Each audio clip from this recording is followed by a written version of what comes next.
গরিবের বন্ধুগণ, রাত 3:30টায় রান্না হচ্ছে।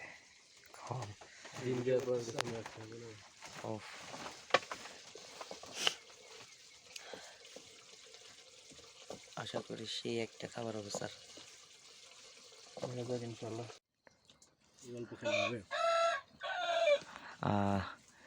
রাত 4:45টার সেহরি চলতেছে পাহাড়ে মাইকোয়া পাড়াতে। জানি না রোজা থাকতে পারবো কিনা, বাট আমরা সেহরি করতেছি।